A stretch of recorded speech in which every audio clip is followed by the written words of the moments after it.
नमस्कार। वंदे उत्कल जननी ओडिशा रो स्वतंत्र प्रदेश गठन अवसर रे किछि वक्तव्य रखिबा पई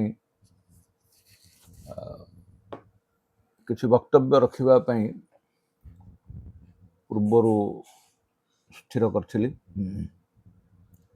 जेहेतु उत्कल दिवस पक्ष पालन चली एप्रिल 14 तारिख महाविषुव संक्रांति पर्यंत पक्ष पालन चलो से उद्देश्य विभिन्न भागरे विभाजित होइथिबा ओडिशा प्रदेश श्रृंखलित निर्माण को किछि कविता आकार रे किछि गद्य आकार रे प्रकाश करी। उत्कल जननी शरीर से तो विभाजित हैला जेबे इंग्रेज शासक मुगल शासक विदेशी शासक राज्य रे रही भाग करदेले। तेबे इंग्रेज माने जेबे आसिले ए देश शासन करिबा पई सेमाने तैयारी करिले तीनोटी जिल्ला निज शासनर सुख पई। बालेश्वर तैयारी, कटक तैयारी, पुरी तैयारी रे जेबे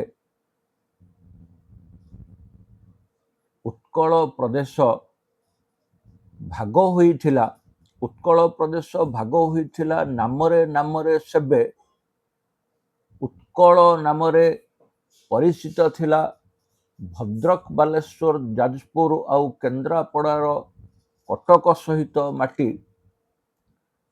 उड्र नामरे केन्दुझर पुणी अनुगुल आउ ढेंकानाल नयागढ़ से ताटी।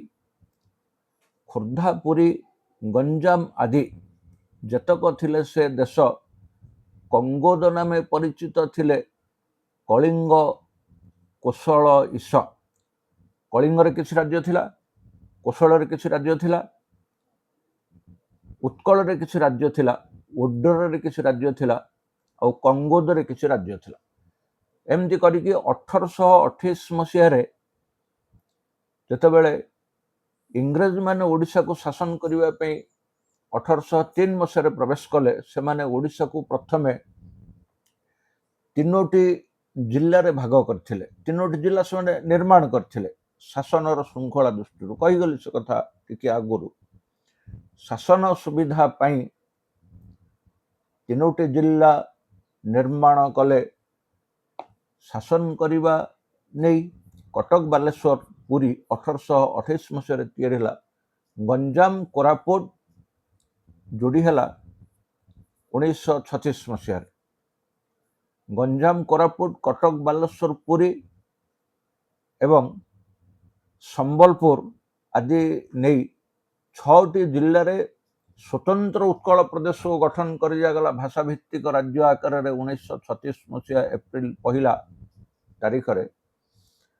पूर्व, पश्चिम, उत्तर, दक्षिण रे जो महामानव माने रहिले कर्मवीर गौरीशंकर, फकीरमोहन सेनापति, गोदावरीश मिश्र, स्वभाव कवि गंगाधर मेहर, राधानाथ राय, दुई जन प्रमुख शासक से भीतर रहिले गंजाम अंचल कृष्णचंद्र गजपति देव, एपाखरे मयूरभंजर राजा श्रीरामचंद्र भंजदेव। एमानंकर मिलित प्रचेष्टा रे ओडिशा एक स्वतंत्र प्रदेशर नाम को धारण कला। ओडिशा स्वतंत्र प्रदेश आकार परिचित है, किंतु सेतेबेले ओडिशा स्वतंत्र प्रदेश कहले जो सब विषय को नहीं गृहीत होतला बा जो सब जिला को नहीं गृहीत होतला से बाबद रे आलोचना टिके पूर्व रहिला।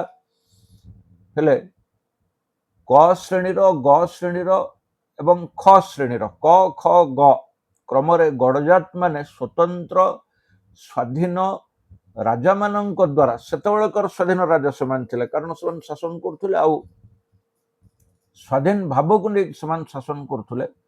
ए स्वाधीन भाव को नहीं शासन करथुवा राजा मानक द्वारा परिचालित होतुवा गड़जात माने स्वतंत्र उत्कल प्रदेश भीतर को प्रवेश करि नथिले। समाने भारतर स्वाधीनता परे समाने प्रवेश करिगले।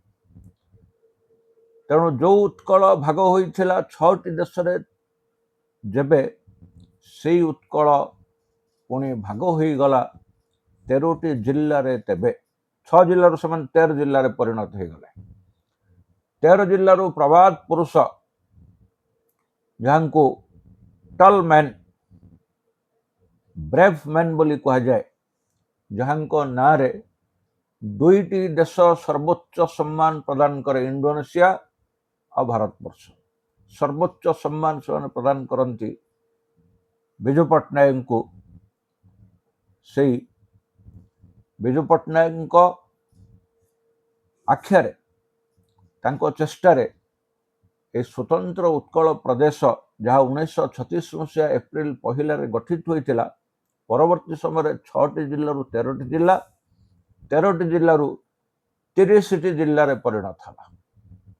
এই 30ଟି ଜିଲ୍ଲାରେ ପରିଣତ ହେବାର ନାମକରଣରେ ବେଳେବେଳେ ସନ୍ଦେହ ଆସି ପହଞ୍ଚିଯାଏ। ନାମକରଣରେ କହିଲେ କେଉଁ ନାମ କାହାକୁ ପ୍ରଦାନ କରାଯିବ।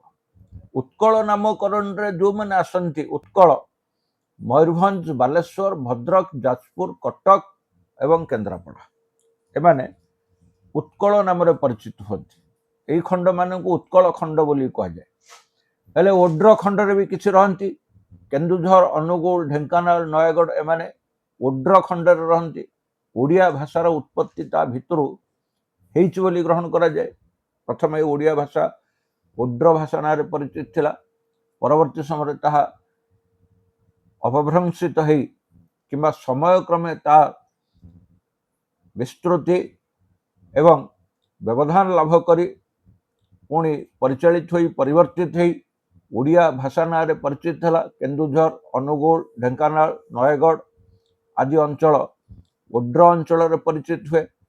କନ୍ଧମାଳ, ଗଜପତି, ରାୟଗଡ଼ା ଏମାନେ କଙ୍ଗୋଦ ଅଞ୍ଚଳରେ ପରିଚିତ ହୁଅନ୍ତି।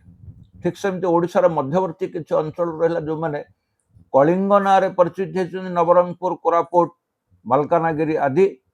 ପୁଣି ରାମାୟଣକୁ ଯଦି ଆମେ ପଶିଯିବା, ଦଶରଥଙ୍କର ଯେଉଁ ରାଣୀମାନେ ଥିଲେ ସେମାନଙ୍କ ଭିତରୁ ଜଣେ ରାଣୀଙ୍କର ନାଁ ଥିଲା କୌଶଲ୍ୟା, ଯିଏକି କୋଶଳ ରାଜ୍ୟ ଅନ୍ତର୍ଗତ ଥିଲେ। ସେ କୋଶଳମାନଙ୍କ ଭିତରେ ସମ୍ବଲପୁର ଆସିବ, ନୂଆପଡ଼ା ଆସିବ, ଝାରସୁଗୁଡ଼ା ଆସିବ, ଏସବୁ ଆସିଯାଆନ୍ତି। ତେଣୁ ଇଏ ଯେଉଁ ବିଭାଜନ ବୋଲି କହିବିନି, ଏ ଯେଉଁ ନାମକରଣ ଭିତରେ କେତେକ କହନ୍ତି ୟାକୁ ଓଡ଼ିଶା କାହିଁକି କୁହାଗଲା, କେତେକ କହନ୍ତି ୟାକୁ ଉତ୍କଳ କାହିଁକି କୁହାଗଲା, କେତେକ କହନ୍ତି ୟାକୁ କଳିଙ୍ଗ କାହିଁକି କୁହାଗଲା। ସେ କ୍ରମରେ କେବଳ ଏତିକି କହିବି, ଉତ୍କଳ ନାମରେ, କଳିଙ୍ଗ ନାମରେ, ଓଡ୍ର ନାମରେ ଦେଶ ଭିନ୍ନ ଭିନ୍ନ ସେଇ ଅଞ୍ଚଳକୁ ନେଇ ଭିନ୍ନ ଖାଦ୍ୟପେୟ ବାସ। ଉତ୍କଳ ନାମରେ ପରିଚିତ ଯିଏ ବାଲେଶ୍ୱର, କଟକ, କେନ୍ଦ୍ରାପଡ଼ା, ଓଡ୍ର ନାମରେ ଖୋର୍ଦ୍ଧା ପୁରୀରୁ ଆଉ ଯେଉଁମାନେ ରହିଲେ ଏଇ ଅଞ୍ଚଳକୁ ଗଢ଼ିବା ପାଇଁ ସେ ଗଢ଼ା। କଙ୍ଗୋଦ ରହିଲା, କଳିଙ୍ଗ ରହିଲା, କୋଶଳ ରହିଲା। ସେଠି ଓଡ଼ିଶା ମାଟିରେ ଏଇମାନେ ସବୁ ମିଶେଇ କରିଲେ ସ୍ୱତନ୍ତ୍ର ଉତ୍କଳ ପ୍ରଦେଶକୁ ସେବେ ଏଠି।